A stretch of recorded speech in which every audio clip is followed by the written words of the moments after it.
இருக்கு இந்த படத்துல. Producer Jafar sir, director Kubera sir மற்றும் இந்த படத்துக்கு என்ன இன்ட்ரோ, இவ்வளவு ஒரு அற்புதமான டீமுக்கும் இப்படி ஒரு அற்புதமான படத்துக்கும் இன்ட்ரோ கொடுத்த கார்த்திக் சாருக்கும் ரொம்ப நன்றி. இது வந்துட்டு மியூசிக் பாத்தீங்கன்னா இட்ஸ் ரியலி ராக்கிங். ரொம்ப ஒரு அற்புதமான மியூசிக். கொஞ்சம் சேலஞ்சிங்கா இருந்துச்சு. இவ்வளவு ஒரு அழகான மாண்டேஜ் எப்படி நம்ம கிரியேட் பண்றது அப்படின்ட்டு. ஏன்னா டேரக்டர் சார் சொல்லும்போது இந்த ஸ்கிரிப்ட் நான் எப்பவுமே வந்து டேரக்டரோட பாயிண்ட் ஆஃப் வியூல இருந்து யோசிக்கிற கோரியோகிராஃபர். ஸோ டேரக்டர் கோரியோகிராஃபர் தான் எப்பவுமே இருப்பேன். ஸோ அவர் இந்த ஸ்கிரிப்ட் வந்துட்டு எனக்கு ஃபோன்ல தான் சொன்னாரு. ஸோ சொல்லும் போது எனக்கு நிறைய வந்துட்டு ரொம்ப சேலஞ்சிங்கா இருந்துச்சு. எப்படி இதை நம்ம கிரியேட் பண்ண போறோம். ஏன்னா அவர் வந்து இந்த படத்துக்குள்ள வாழ்ந்துட்டு இருக்காரு. டைரக்டர் சார் வந்துட்டு பல வருடங்களா இந்த படத்துக்குள்ள அவர் ஒரு உயிர் கொடுத்து அவர் வாழ்ந்துட்டு இருக்காரு.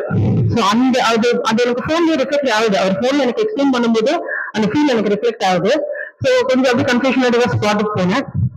அந்த சாங் ரொம்ப நல்லா இருந்துச்சு. அந்த சாங் வந்துட்டு முழு அர்த்தத்தையும், அந்த படத்தோட முழு அர்த்தத்தையும் அந்த பாட்டு வந்து கொடுத்துச்சு ஒரு ஒரு வார்த்தைகளையும். So it's was really great experience working. இந்த படத்துல ஒர்க் பண்ணது ஒரு நல்ல experience. Specially heroine Anandhi and Sivan and Dushan, இவங்க மாதிரி ஒரு பங்க்சுவல் ஆக்டர்ஸ பார்க்கவே முடியாது. அப்படி ஒரு பங்க்சுவாலிட்டி, லைக் கொஞ்சம் கூட ஆட்டிடியூடே இல்லாத ஒரு ஆக்டர்ஸ் அப்படின்னா ரியலி ஹாப்பி, வெரி ஃப்ரெண்ட்லி, ரொம்ப ரொம்ப டவுன் டு எர்த். அன்னைக்கு இவ்வளவு ஹெட்டு கொடுத்துட்டு கூட இவ்வளவு down to earth. Okay master, okay master. அவங்க ஆன் டைம் உள்ள வந்துருவாங்க, காருக்குள்ள வந்துருவாங்க. அதுக்கப்புறம் இறங்கவே மாட்டாங்க. திருப்பி நம்ம சொல்லும் போதே ரிலாக்ஸ் ஆகுங்க. எந்த இடத்துலயுமே சிவனா இருக்கட்டும், திஷா இருக்கட்டும், எங்கேயுமே எந்த ஒரு ஆக்டிவிட்டியும் காமிக்காம ரொம்ப கம்ஃபர்டபுளா ஒர்க் பண்ண வச்சாங்க. அது நமக்கு ரொம்ப கம்ஃபர்டபுளா இருந்துச்சு கிரியேட் பண்றதுக்கு. Wonderful team. கண்டிப்பா இந்த டீம் வந்து ஜெயிக்கணும்.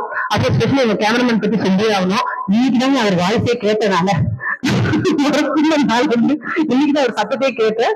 ஸோ ரியலி அப்படி ஒரு ஹம்பிள், ஆனா அவ்வளவு ஒரு டெடிகேஷன் ஒர்க்கர். எங்க இருக்காருன்னு நம்ம தேடணும். சார் சார் சார் நான் இங்கதான் சார் இருக்கேன் சார், அடுத்த ஷாட்டிங்க மாஸ்டர் நான் ஆல்ரெடி வச்சுட்டேன் மாஸ்டர். ஓ அப்படியா, சரிங்க சார், ஓகே சார். அந்த மாதிரி அவ்வளவு ஒரு ஃபாஸ்ட், அந்த ஃபாஸ்ட்டுக்கான எந்த ஒரு பதட்டமும் தெரியாது. அவ்வளவு ஒரு ஹம்பிள் பர்சன். ஸோ இது வந்து ஒரு அற்புதமான குடும்பம். இந்த குடும்பம் வந்து கண்டிப்பா வெற்றிகளை காணும். அதுக்கான வாழ்த்துக்கள். நன்றி, வணக்கம். நன்றி. அடுத்ததாக தமிழ் சினிமாவில் வளர்ந்து கொண்டிருக்கும் பலரும் கலைஞர், மூத்த கலைஞர். இந்த முன்னோட்ட வெளியீடு நிகழ்விற்கு வந்திருக்கிற ஊடகத்துறையை சார்ந்த நண்பர்கள், அண்ணன்கள், தம்பிகள், சகோதரர்கள் அனைவரையும் மங்கை குழுவின் சார்பாக வரவேற்கிறேன். தமிழ்நாட்டுல கண்டென்டே இல்லாம நடத்த முடிகிற செயல்கள் இரண்டு. ஒண்ணு கட்சி ஆரம்பிக்கிறது, ரெண்டாவது இந்த மாதிரி முன்னோட்ட நிகழ்வுகள் வந்து பேசுறது. ஒரு படத்துல ஒரு 3 நாள் அல்லது 4 நாள் நடிச்சு அந்த மொத்த படத்தை பற்றி உங்களுக்கு சொல்றது இருக்குல்ல, அது இயக்குனர் கதை எழுதியோட விடையும் நமக்கு வந்து நிறைய கற்பனை திறன் வேணும். இங்க ரொம்ப நெகிழ்வா இருந்தது எனக்கு இயக்குனர் அவருடைய மனைவிக்கு நன்றி சொன்னது.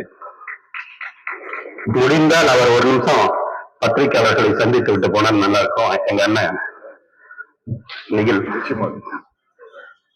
மேடம் வாங்க madam, please come on stage.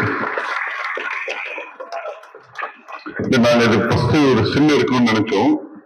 இயக்குனர், ஹீரோயின், அவங்க இயக்குனரோட ரியல் ஹீரோயினோட சேர்த்து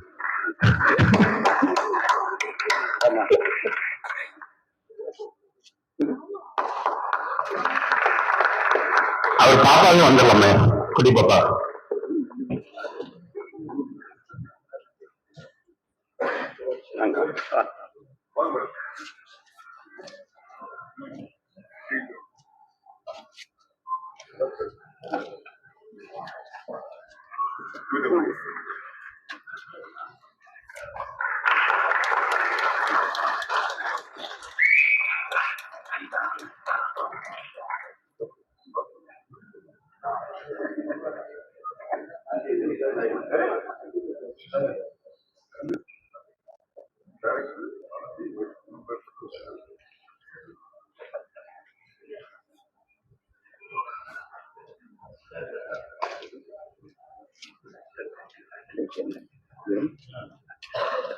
ஆமா ஆமா.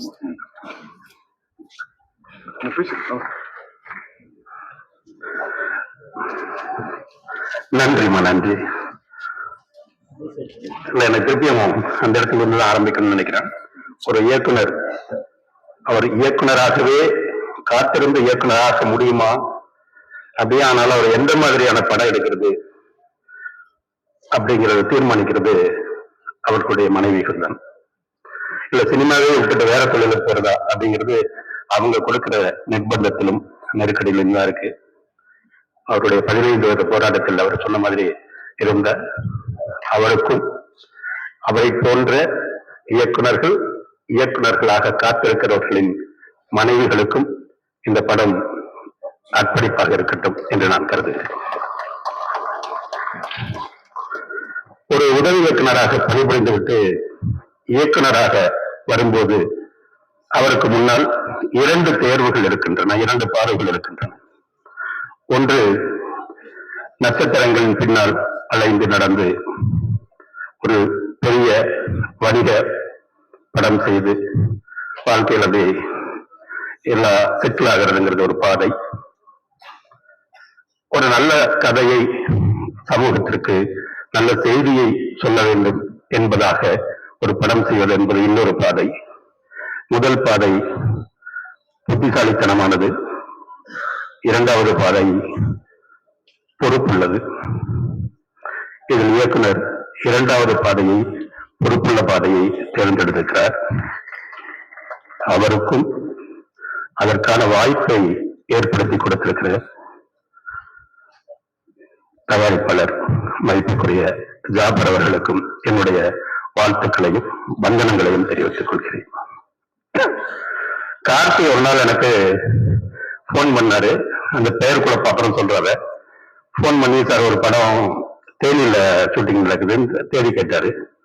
படம் ஓகே, எனக்கு என்ன, என்னுடைய கதாபாத்திரம் என்ன அப்படின்னு கேட்டேன். நான் ஒரு போலீஸ் சார் அப்படின்னாரு. நான் சொன்ன, என்ன விட்டுருங்க, 5 வருடத்தில் நான் நடிக்க வந்த 5 வருஷம் ஆச்சு. இந்த 5 வருடத்தில் சைலேந்திர பாபு யூனிஃபார்ம் போட்டிருந்த நேரத்தோட நான் அதிகமா யூனிஃபார்ம் போட்டிருந்தேன். அதனால எனக்கு போலீஸ்னா வேண்டாமே அப்படின்னு சொன்னேன். அவர் சொன்னார், இல்ல இயக்குனர் நீங்க தான் அந்த கதாபாத்திரம் பண்ணணும் அப்படின்னு சொன்னாரு அப்படின்னாரு. மகிழ்ச்சியா இருந்தது. அந்த அளவுக்கு நம்ம இன்னும் வளரல. நம்ம தான் சொல்லணும், நம்ம தான் பண்ணணும்னு ஒரு இயக்குனர் சொன்னாருன்னா அதற்காக போகணும் அப்படின்னா அதற்காகத்தான் போனேன்.